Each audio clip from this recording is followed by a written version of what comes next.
Hi friends, welcome to our channel. இன்றைக்கி வீட்லேயே choco lava cake பண்ணலான்ட்டு இது செகண்ட் டைம். ஃபஸ்ட் டைம் சூப்பராக வந்துச்சுன்ட்டு இன்றைக்கி வீடியோ பெரிய பொண்ணு கீர்த்திக்கு one of the favourite cake இது. ஃபஸ்ட்டு ட்ரை இன்க்ரீடியன்ஸ்லாம் தனியாக எடுத்து சேவ் பண்ணி வச்சிடுறேன். லாஸ்ட் டைம் இதில் ஒரு பேட்ச் தான் பண்ணியிருந்தேன். இப்போ அதே வந்து டபுள் த பேட்சாக பண்ணுறேன். ஸோ மைதா, கொக்கோ பவுடர், பேக்கிங் சோடா, ஒரு பிஞ்ச் ஆஃப் சால்ட்டு, சுகர் இதெல்லாம் வந்து சேவ் பண்ணி எடுத்து வச்சாச்சு. 100 கிராம் டார்க் காம்பவுண்டும் 100 கிராம் பட்டரும் தனியாக எடுத்து மெல்ட் பண்ணிக்கிறேன் நான் இப்போது. சாக்லேட் ஃபஸ்ட்டே வெளியில் தான் இருக்குது. பட்டர் ஃப்ரிட்ஜில் இருந்ததுனால கொஞ்சம் கல் மாதிரி இருந்துச்சு. ஸோ நான் ஏர் ஃப்ரையரில் வச்சு டக்குன்ட்டு அதை மெல்ட் பண்ணிட்டேன்.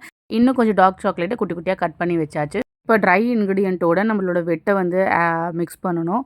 ஸோ சாக்லேட் மெல்ட் பண்ணதையும் வெண்ணிலா எசன்ஸ் அண்ட் மில்க் இதெல்லாம் சேர்த்து நல்லா வந்து கட் அண்ட் ஃபோல்ட் மெத்தடில் நல்லா கலந்து வச்சுக்கணும்.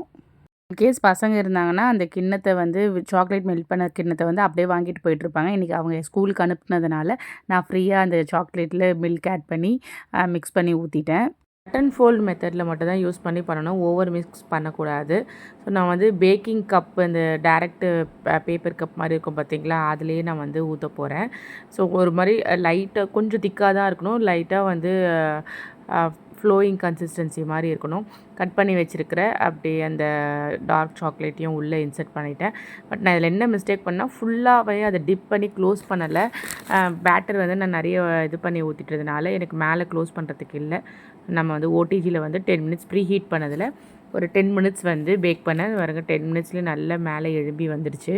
சாக்லேட் வச்சுட்டு மேலே ஃபில் பண்ணாதனால அப்படியே அந்த எண்ணெய்லாம் வந்து ஒரு சின்ன ஹோல் மாதிரி இருந்துச்சு.